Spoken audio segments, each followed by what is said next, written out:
Well, ladies and gentlemen, America is on edge today. President Donald J. Trump has just gone nuclear on Venezuela, deploying stealth fighters, warships, and even a nuclear submarine after Nicolás Maduro's forces dared to buzz our Navy. The world is now holding its breath as President Trump puts the full weight of American power on display. But while Trump is staring down these foreign enemies, right here at home, another battle is unfolding. This time against the arrogance of the fake news elite. Failed CNN anchor Don Lemon thought that he could embarrass the National Guard, shove a camera in their faces, and then bait them into trashing Trump. Instead, he got stunned into silence. In fact, the National Guard didn't take the bait. They shut that man down cold. And in that particular moment, Don Lemon's desperation to stay relevant just blew up in his face. Now, this is the double showdown of the day. A president who refuses to back down abroad and a media class completely humiliated right here on our own soil. So stick with me, guys, because today I want to go ahead and break down every angle, the jets roaring over the Caribbean, the National Guard standing tall in Washington, D.C., the citizens that are on the ground begging for Trump to help, and the Democrats completely panicking because they know that they're losing control of the narrative. Guys, this is not just news. This is history unfolding in real time. I hope you guys are paying attention to what's happening here. Trump goes nuclear. Don Lemon he gets completely humiliated. And the National Guard sends a very startling message. Now, if you think that the elites are panicking now, wait until you see what's coming next. Hit the like button, subscribe, guys. Oh, man. Under President Trump, America is standing at a crossroads. I mean, we're literally living through this double crisis right now. I mean, abroad, you've got Venezuela. They're daring to provoke the United States of America. Right here at home, you got Don Lemon. I mean, this guy. I mean, let me know if you like Don. Drop a like or a dislike if you like or dislike Don Lemon. Let me know where you guys stand. I don't know what you guys' opinion is on Don Lemon. This is a man who once strutted on CNN as if he spoke for the country. Rather arrogant, I know. And now he's being reduced to begging National Guard troops for attention, only to be stunned into silence. Now, the question that's hanging over all of us right now, are America's enemies overseas and its media elites at home about to be crushed on the very same day? Well, I want to go ahead and start with the nuclear firepower that President Trump just unleashed in the Caribbean. It's crazy what he's doing over there. Now, Maduro's regime thought that they could just buzz over our Navy destroyers with some old U.S.-made F-16s and get away with it. Not very smart, I guess. But President Trump is not Joe Biden. He doesn't just mumble into these note cards and shrug it off. He went nuclear, deploying 10 F-35 stealth fighters out of Puerto Rico, sending 8 U.S. warships steaming into position, and even moving a nuclear-armed submarine off of Venezuela's coast. Then came the order that shocked the world. Standing next to General Raisen Kaine, Trump told him on camera in front of reporters, if they fly in a dangerous position, you can do anything you want. That is an open authorization to shoot Maduro's planes right out of the sky. Think about the weight of that moment, guys. The commander-in-chief in broad daylight, making it crystal clear. Threaten America once, and you won't get a second chance. This isn't saber rattling. This isn't bluff. This is the United States of America saying, enough. You will not run drugs into our country. You're not going to release your prisoners into our communities. You will not endanger our sailors or put our people at risk. Do it again, and you're going to be flattened, period. So here we are, guys. Nuclear submarines lurking, stealth jets armed to the teeth, Trump daring Maduro to blink. The stakes couldn't be any higher. And the tension is this.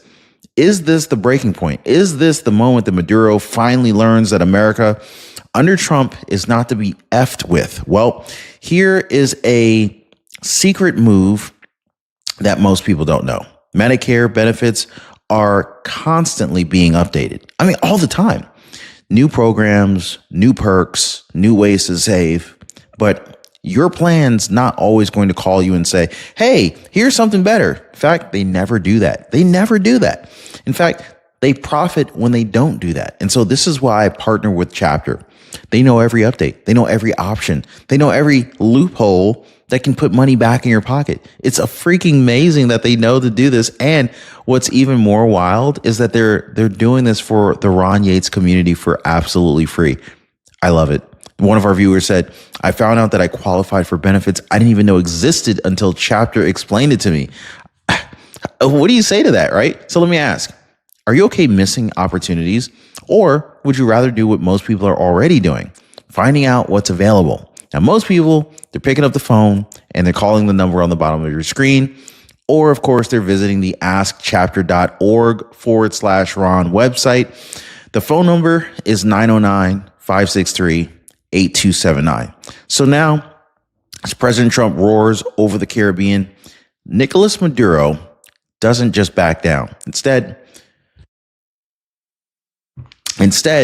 he makes his most desperate claim yet, that he essentially rallied 8 million citizens, 8 million guys, ready to rise up against the United States. Now, I got to ask a quick question for you. Just a yes or no. Do you really believe Maduro rallied 8 million citizens? I mean, we're already hearing like all sorts of people are evacuating from Venezuela. Are there even 8 million people there? Anyway, on paper, just give me a yes or no if you believe him. But on paper, that sounds like strength, right? But let's be real, guys. This is like, what is 8 million hungry, underarmed civilians compared to the might of the United States military? Seriously, right? Compared to F-35 stealth fighters, warships bristling with missiles, and a nuclear submarine that's parked off the coastline. This is not a fair fight. That's a suicide pact. And deep down, Maduro knows it. The people's militia, this is nothing but propaganda, nothing more. A dictator's last grasp to look defiant, to look, trying to scare America into a retreat. But what happens when the propaganda collides with Trump's blunt warning? Because the president of the United States didn't mince words. He said, if they put us in a dangerous position, they will be shot down. Do whatever you want, General. That's not a lie. That's not a line in the sand, guys. In fact, that is a promise of annihilation. So ask yourself, is this the moment that Maduro finally learns that bluster and body counts don't intimidate Trump? Like that you don't get to buzz U.S. destroyers without consequences? That if you threaten American lives, you're not just facing Joe Biden's excuses anymore, you're facing Trump's wrath? Well, here's where this escalates from foreign saber rattling to something a lot more personal, okay? Trump isn't only talking about planes and ships. He's pointing the finger at Venezuela's role in the drug war tearing America apart. Trump laid it out clearly. Billions of dollars in narcotics flooding our borders, cartels using Venezuelan ports as gateways to poison U.S. neighborhoods, entire prisons emptied, the worst criminals, murderers, gangsters, traffickers shipped straight into our country. And what did Trump say that those shipments represent? Hundreds of thousands of dead Americans. Every bag of fentanyl, every kilo of cocaine, it's another coffin in an American city. We don't need that. We don't want that. This is where the human cost really hits home, guys. This isn't about geopolitics. This is about mothers burying their children. It's about entire neighborhoods enslaved to cartel violence. Trump is connecting Maduro's regime directly to the blood on our streets, and he's promising to end it. But there's another layer to this. This is one that Democrats don't want you to talk about. So right now, more than 100,000 Venezuelans are here under so-called temporary protected status. This is a gift handed out by Joe Biden, then terminated by Trump, and it's now tangled up in the court systems. Judges are, they've stalled deportations, handcuffing Trump's ability to act. But here's a twist. If this standoff escalates into a military conflict, Trump can invoke emergency powers to send them back legally. Courts can't block it. Then all of a sudden, Maduro's aggression could open the door for Trump to deliver the deportations that Biden's allies thought that they stopped. So think about the stakes. One dictator taunts America with flyovers.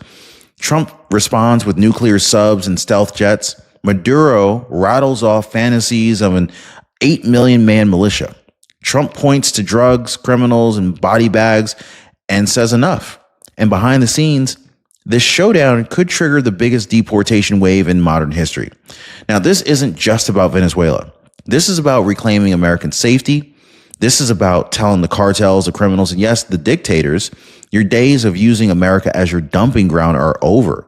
So while Trump is staring down Maduro with stealth jets and nuclear submarines, back here at home, another humiliation is unfolding. And this one aimed straight at the media elite. Enter the room, Don Lemon. Once the smug face of CNN, now reduced to a wandering agitator with a camera and a bruised ego. He thought that he was going to score some points by ambushing the National Guard at Union Station in Washington, D.C. He ran up, microphone out, eyes wide, begging these soldiers to bash Trump on camera. And what happened? The Guard didn't flinch. They didn't bite. With calm discipline, they told him, "That's a question for the state PAO office, sir. Thank you." Boom. That's it, guys. No clip, no anti-Trump soundbite, just pure professionalism. And that right there, guys, Lemon, he was left stunned in the silence. In fact, he thought that he had found some easy prey. Instead, he got smacked down by the very men and women that he had hoped to exploit. Think about that. Trump's enemies abroad, they try to buzz our warships, and then they get threatened with annihilation. Trump's enemies here at home, the media elites, they try to bait our troops, and then they get politely but firmly shut down. It's the same story. Strength beats arrogance every single time. But Don Lemon, he wasn't done embarrassing himself. Oh no, that was just a start. He marched right into Marjorie Taylor Greene's congressional office as if he owned the place, cameras rolling, demanding attention. He and his crew harassed the staff, pretending freedom of the press, gave them a right to barge in uninvited and record whatever they wanted. And how did that end? Well, Capitol Police were called. Don Lemon got kicked out like a common nuisance. The scene wasn't journalism. This scene wasn't journalism. It was desperation. This is a man that's trying to claw his way back to relevance, only to prove that Trump's point was right from the very beginning, that the media elites think that they're untouchable, when in reality, they're nothing without their fading platforms. I mean, look at MSNBC. I mean, they're almost gone. Like every show is getting canceled. All these anchors are being fired or laid off. So on the same day, President Trump goes nuclear on Maduro. Don Lemon gets stunned by the National Guard and humiliated on Capitol Hill. You can't make this stuff up, guys. So abroad and at home, the story is identical. Strength crushes weakness every single time. And then after getting kicked out of Greene's office, Marjorie Taylor Greene's office, and completely stonewalled by the National Guard, Don Lemon tried to salvage his crusade with one of the Democrats' favorite talking points, that red states have the highest murder rates. He waved it around like it was proof that Trump was unfairly targeting blue cities. But then came the schooling, right? A congressman looked him dead in the eye and said, "Look, those numbers, they come from blue cities inside of red states. Memphis, blue. Baltimore, blue. Chicago, blue. That's the truth that Democrats don't want you to hear. The murders, the carjackings, the chaos, they're concentrated in the cities run for decades by Democrat mayors and city councils. I mean, you can play with statistics all you want, but the reality is this: crime is a blue city disease." And so here's where it gets even more devastating for Don Lemon's narrative. He goes to Baltimore, a city that's drowning in violent crime, expecting locals to echo his outrage against President Trump's plan. Instead, they shatter his worldview right to his face. One widow told him about her husband, murdered in a carjacking right in front of her home. No justice, no answers, and a mayor who did absolutely nothing. She said it plain. She wants the National Guard. She wants Trump's help. Another man told Don Lemon that he wasn't opposed at all. In fact, he welcomed troops to clean up the crime-ridden neighborhoods. He called the crime situation atrocious. These weren't elites in air-conditioned studios. These were real Americans living with blood on their sidewalks. And their message was the opposite of what Don Lemon came to hear. Now think about how that must have felt to him, right? Don Lemon, he was used to applause from Manhattan cocktail parties, and now standing on a Baltimore street corner with grieving families saying, "Yes, send Trump's National Guard. Yes, we want help. Yes, we want justice." So here's a situation that you just absolutely cannot ignore. The elites sneer about democracy while ordinary Americans are begging for safety. The media elites are saying that President Trump's troops are authoritarian, but the people that are living in the crime-ridden neighborhoods are saying that Trump's troops are lifesavers. So who do you believe, right? So this is where Democrats tip their hand. They're not afraid of the National Guard keeping the streets safe. They're afraid of Trump looking strong. Illinois Governor J.B. Pritzker, he actually admitted it. He warned that President Trump's deployment of the Guard could be a pretense for election interference in 2026 and 2028. Now think about that. The Guard is out there saving lives, but Democrats are trying to spin fantasies about soldiers seizing ballot boxes. It's absurd. I don't even understand how he managed to conjure up that imaginative scenario. And so then you got Bill Mayer. He's sitting in his studio saying the quiet part out loud. Yes, the Guard would reduce crime. Yes, they would save lives, but it's not worth it because democracy, well, translation, better for families to keep burying their loved ones than for Trump to get credit for making cities safer. That's not democracy, guys. That is cruelty dressed up as ideology. So abroad, Trump goes nuclear, stealth fighters, warships, and a submarine that's staring down Maduro. Now at home, we got Don Lemon trying to provoke the nuclear guard. Don Lemon trying to provoke the National Guard and barge into congressional offices only to get stunned, shut down, and completely humiliated. I mean, he needs to just give it up. Really, Don Lemon just needs to give it up. Now, on one side, you got a president projecting strength, warning dictators and, promising safety. But on the other side, elites are so desperate to stop him that they're willing to let Americans suffer. And a washed up anchor learning the hard way that the National Guard doesn't play along with propaganda. And so here's the final question. And I want to leave this with you right now. Who blinks first? Maduro facing Trump's firepower, or the Democrats facing a president who refuses to back down?